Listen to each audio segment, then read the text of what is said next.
Hello and welcome to my NFL draft slash mock draft slash favorite draft moment live stream on the eve of the 2022 National Football League draft, which is taking place on the Spunky Spectrum Sports YouTube page.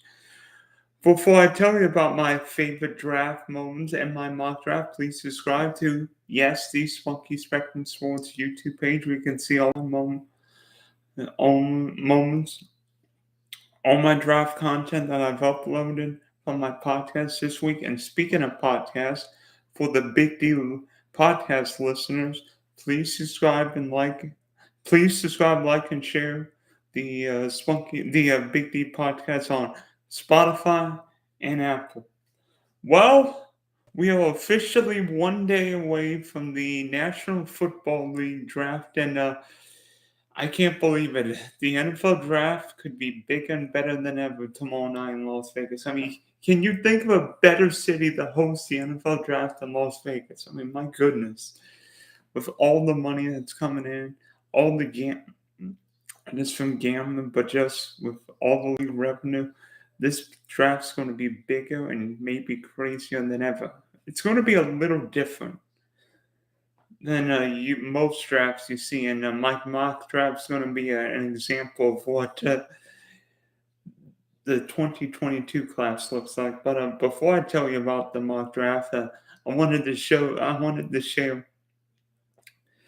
a few of my favorite draft moments. Some of these happened before yours truly was even born.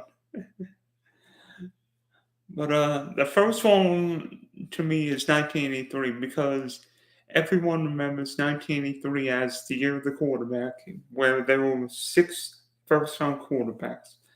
John Elway from Stanford, Todd Blackledge from Penn State, Jim Kelly from the University of Miami, Tony Eason from Illinois, Ken O'Brien from California Davis, and Dan Marino. Yes, we all know about the Elway thing that the Baltimore Colts were going to take him on, but he didn't want to play for Baltimore and the Colts ended up trading away to the Denver Broncos, where he became a legend and one of the best quarterbacks of all time.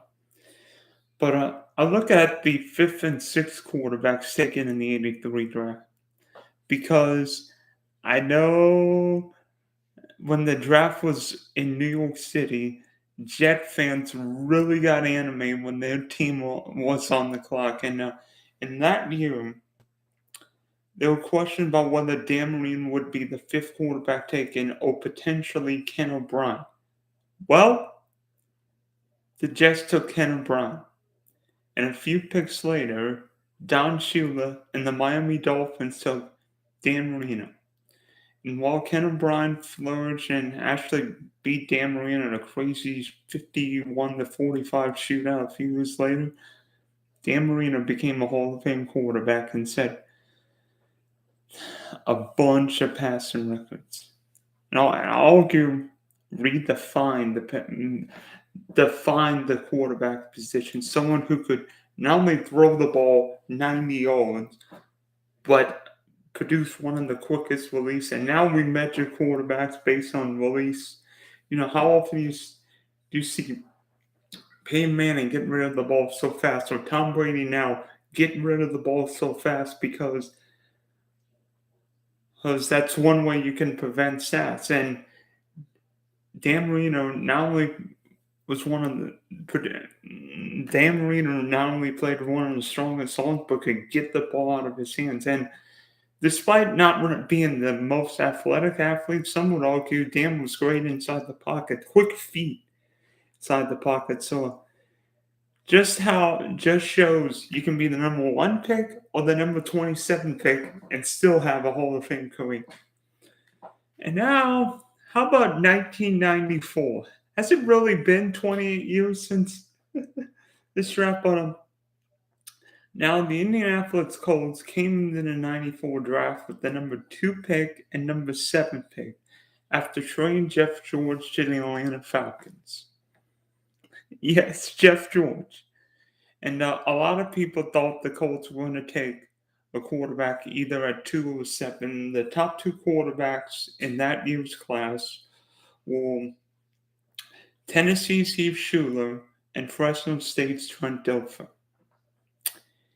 And at number 2, the Colts took Maltra Falk, a future Hall of Fame running back from San Diego State. But he's not a quarterback. And so a few picks later, the Colts ended up making a trade, I believe, with the LA Rams for the number 5 pick. And I bet you a lot of people thought the Colts were going to take a quarterback. Well, not exactly. The Colts took Trev Alberts, a linebacker from Nebraska. And one Mel Kiper went off. I'm trying to remember what he said. 1994.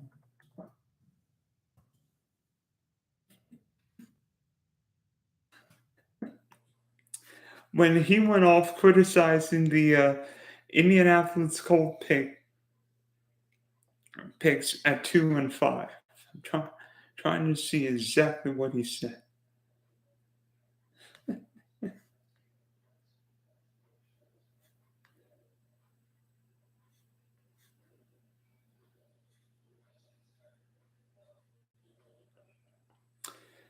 He said, and I quote, "I think it's a typical Colt move. I mean, here's a team that needed a franchise quarterback to pass up to Trent Dilfer when all you have is Jim Harbaugh. Give me a break.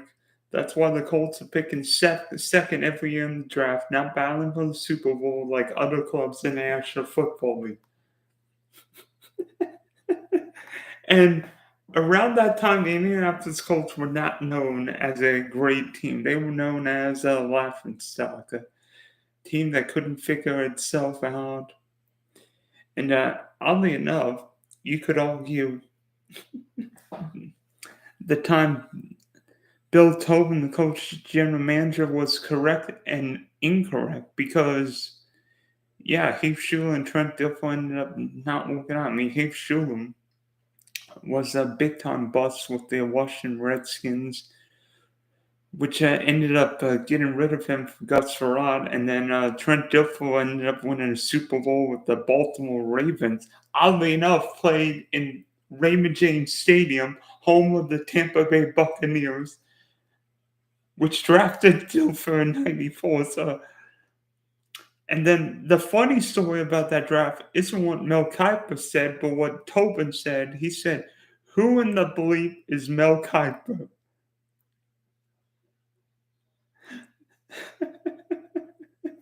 Yeah, man. Who in the bleep is Mel Kiper?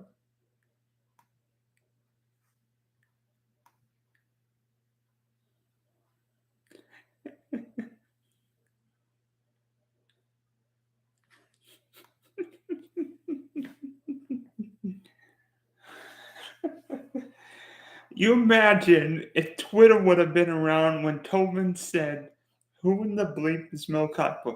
And I bet you a lot of NFL teams were on Tobin's side when he threw Mel Kiper under the bus.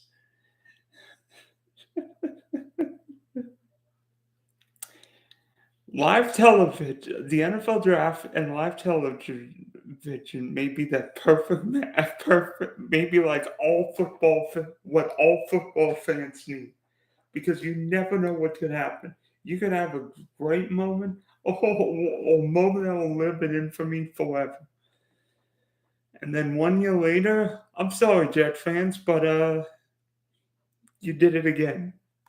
1995. I mean, that was another crazy draft where the Carolina Panthers and Jacksonville Jaguars got their first draft choice. But that year, the New York Jets came in the draft with the number 9 pick, and Miami's one sat. And there were rumors Literally on the eve of the draft, the Miami defensive tackle Warren Sapp had tested positive for drugs, and his stock fell. And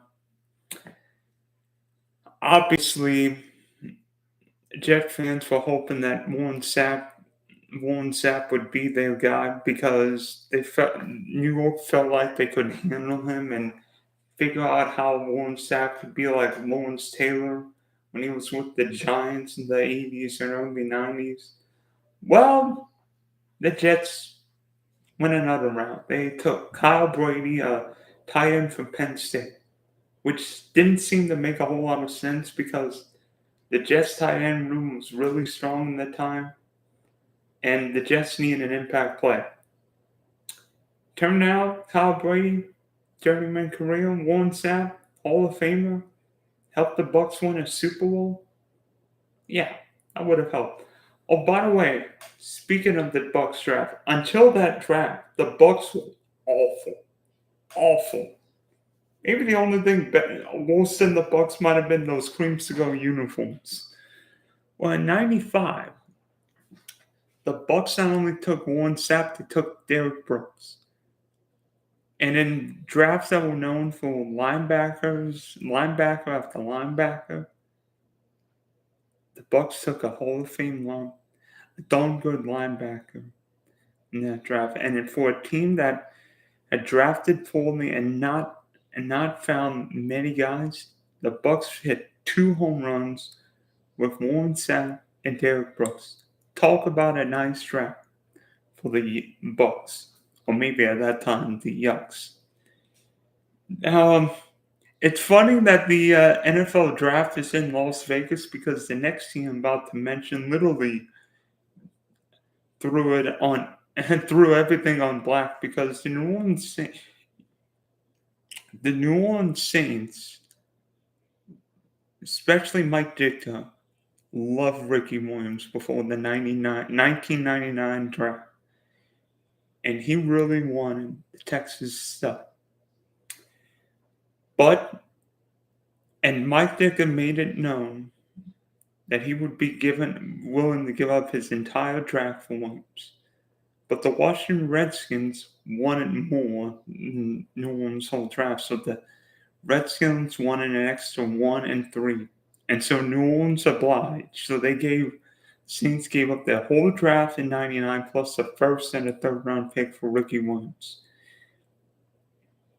It didn't go well for the Saints. Not only did New Orleans go 3-13, but they didn't have a first round pick the next year to help their team. So Mike Ditka would soon be relieved of his coaching duties. Talk about a crazy move.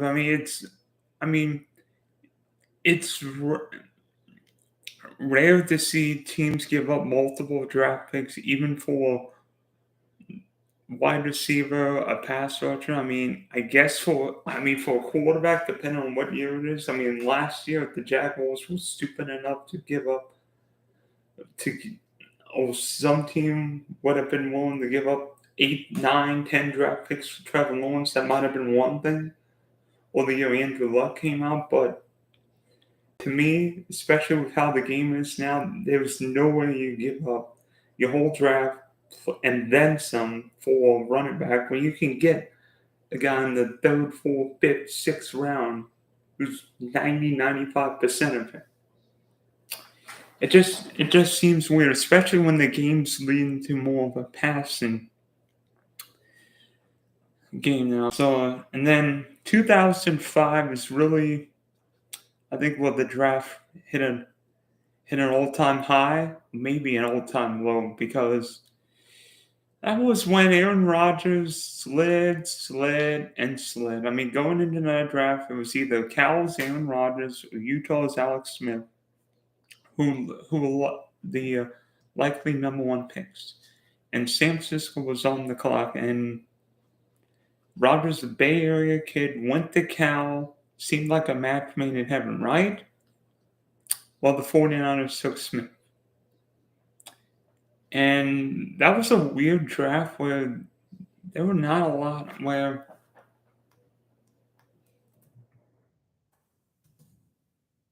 there were not a lot of quarterback hungry teams because in '04 the Giants, Chargers, and Steelers drafted quarterbacks in the top 11 picks. The Bills made a big move up the draft to get a J.P. Lossman, excuse me.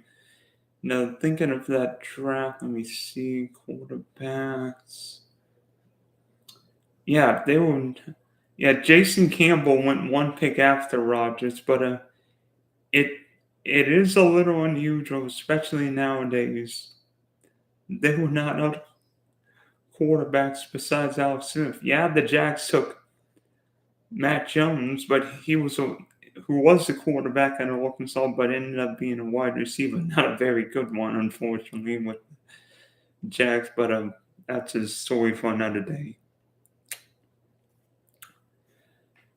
But you imagine what Aaron Rodgers would have done in San Francisco for all those years, and now he's still playing in Green Bay. I mean, maybe not without maybe without Devontae Adams, but he's still playing and still winning MVPs. Fortunately, he can't. He doesn't have his wingman wide receiver again. And then a couple years later, oh, another quarterback who slid. Going into the '07 draft, LSU's Jamarcus Russell and Notre Dame's Brady Quinn were the 1 and 2 quarterbacks in everybody's mind. And for a long time, it looked like Quinn would be the top quarterback.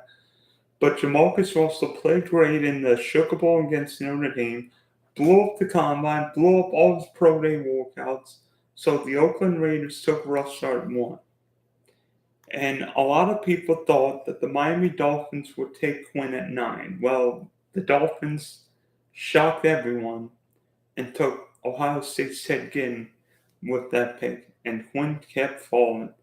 And eventually he fell to the Cleveland Browns, which actually seemed like a match made in heaven because Quinn was an Ohio guy, so he was going home to Cleveland, and looked like the Browns finally got their guy. Well, it didn't work out for Brady Quinn, and it certainly didn't work out well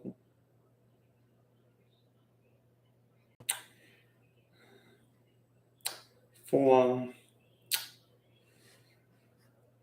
Jamarcus Russell, who ended up being one of the biggest busts in NFL history. Quinn only started, let me see, played what, 14 games with the Browns. Just saying. Sorry, Cleveland. I mean, he was in that black hole of quarterbacks. Maybe the Browns finally got one with him. Deshaun Watson, but we'll see what happens. Well, it's interesting to see what would have happened if Quinn had gone to Miami. Could he have been a top quarterback there? And then, fortunately for Jamarcus Russell, he ended up being a big-time bust in Oakland. And then, last but not least, I've got to bring it in because I'm a Jag fan, but we got Trevor Lawrence last year, and I still can't. I'm still pinching myself. The Jags got Trevor Lawrence because I've watched Lawrence for many years. I knew he was great going back to his Clemson, and I just hope we can build a half decent team around him. So now the moment you've probably wondered which guys are in my top 10 mock draft.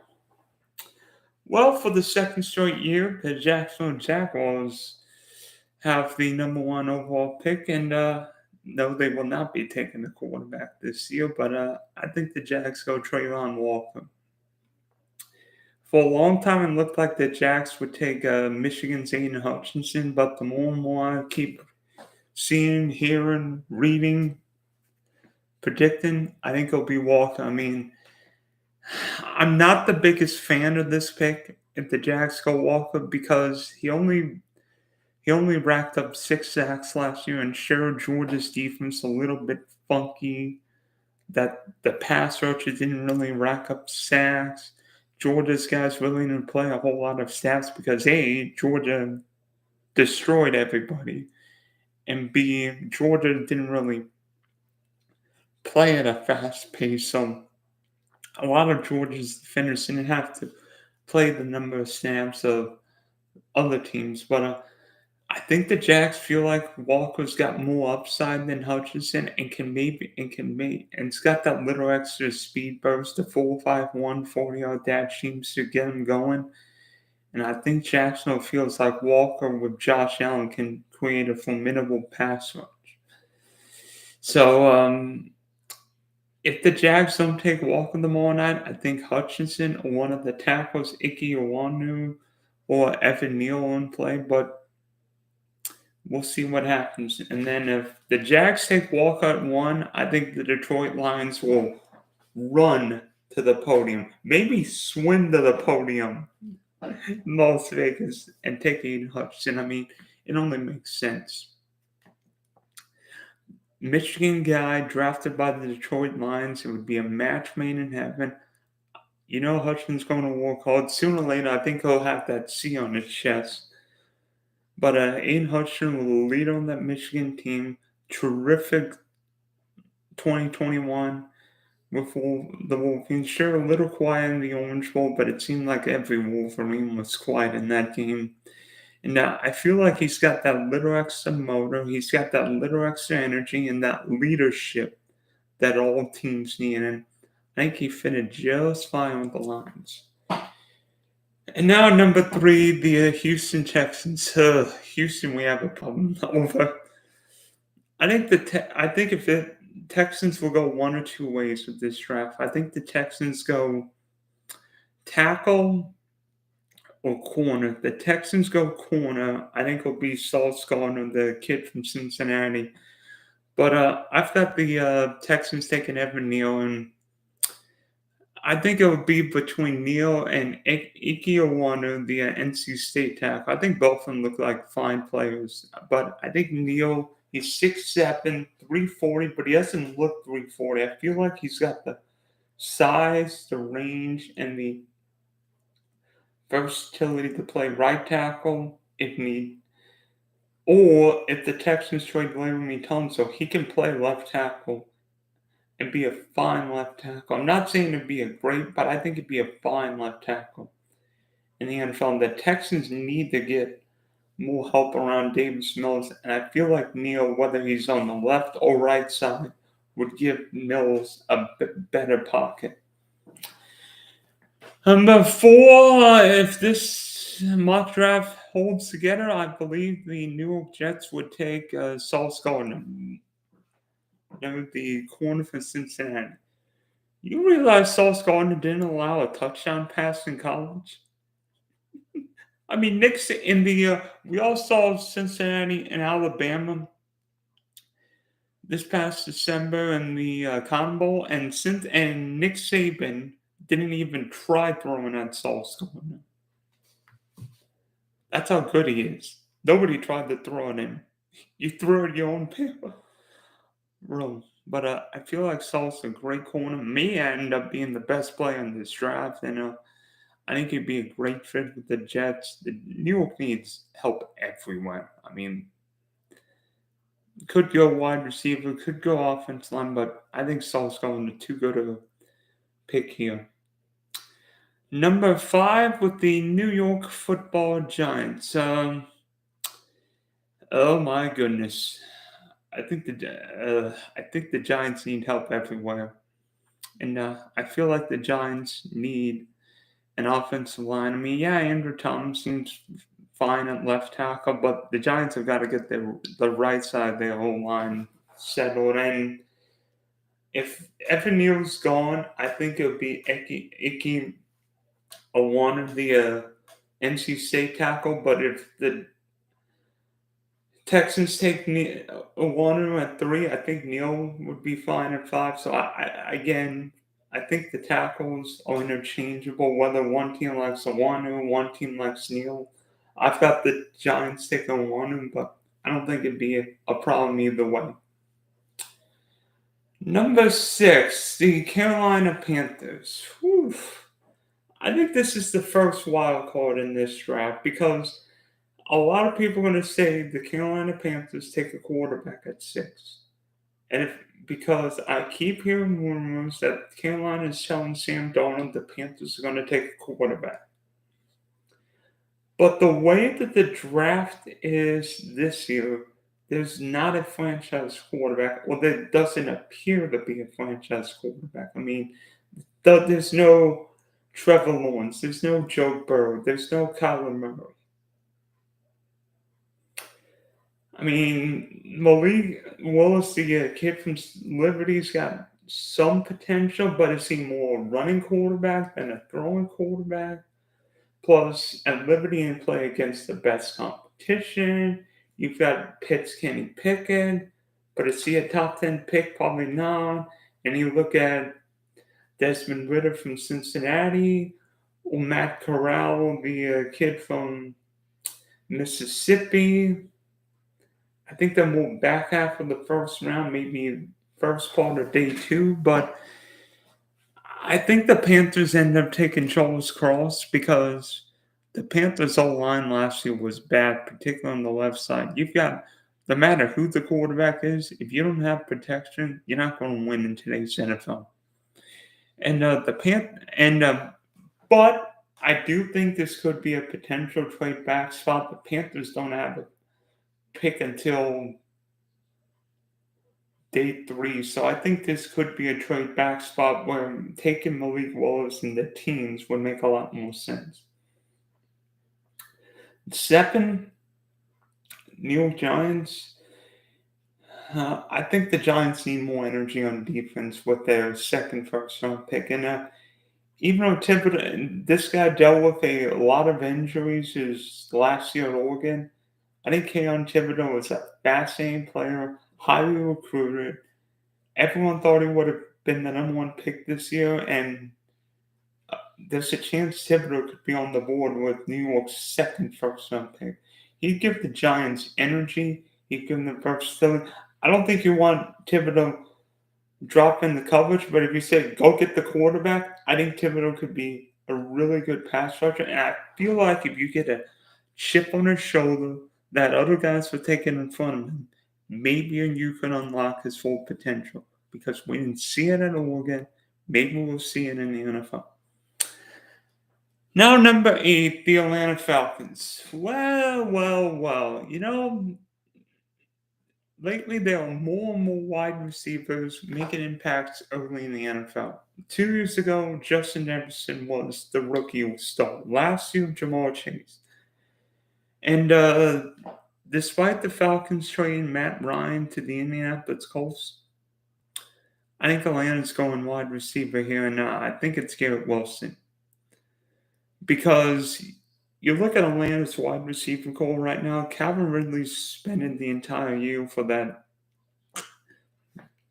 gambling issue. Justin Gage is in Tampa, so Atlanta's wide receiver core is garbage unless you put Kyle Pitts there. And I don't think the Falcons are getting a quarterback. I think Atlanta would wait, try and build out its roster, and get a quarterback next year, being C.J. Stroud or Bryce Young. But I think the Falcons try and give Marcus Mariota another wide receiver this year. And Garrett Wilson just got better and better. And when I saw him play at Ohio State, he just kept working his tail. And no matter who the quarterback was, whether it be Justin Fields or Stroud, Garrett Wilson was always a guy you could trust. And I feel like Wilson's the top guy this year. There are no red flags on him, no injury concerns. I think he'll be fine at 8, and this is not a reach.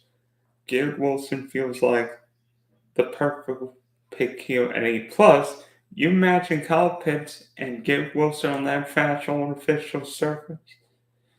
Woo boy. Now 9, Seattle. Seahawks will not be sleepless in Seattle tomorrow night. That is for sure. But I think the Seahawks could go a multitude of ways. But I think Derek Stingley Jr. makes a lot of sense. Pete Carroll and John Snyder have taken gambles before on draft day. Some gambles have worked out. The Russell Wilson gamble worked out. I don't know if it was really a gamble, the pick worked out, but other guys have not worked out. And despite his injury concerns the last couple years, I think Derek Stingley is an unbelievable talent. Go put on the LSU tape from 2019. If Derek Stingley had been eligible for the draft, he's a top 5 pick.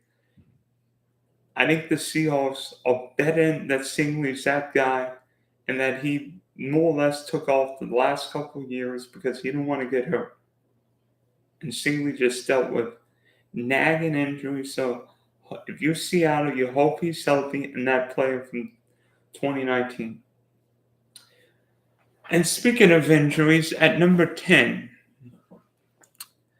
the New York Jets now have their second first-round pick. This one from Seattle, oddly enough. So I think the Jets could go a multitude of ways, but they've got to give Zach Wilson help. And while offensive line may be a need, I think the Jets need a wide receiver. And how about Jameson Williams? And while Jameson Williams is coming off a torn ACL, I don't think teams will worry about it. He's already running, 15 weeks after the injury. So Williams seems like he's ahead of schedule. Looks like he'll be ready for the upcoming season. And he brings speed. And you can't coach speed. Williams brings that speed and route running ability. And you imagine knowing you've got Williams with Elijah Moore and company, it just opens up that offense. You can see Zach Wilson push the ball downfield, and the Jets become a much different offense.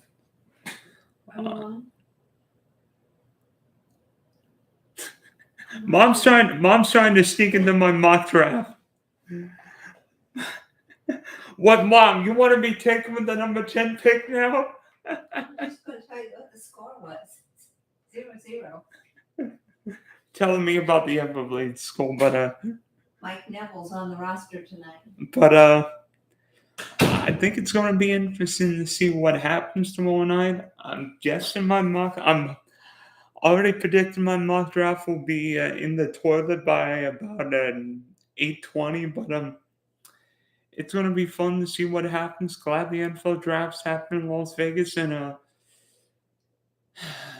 thanks for tuning in, and go Jags, and good luck to everybody drafting the next 3 days.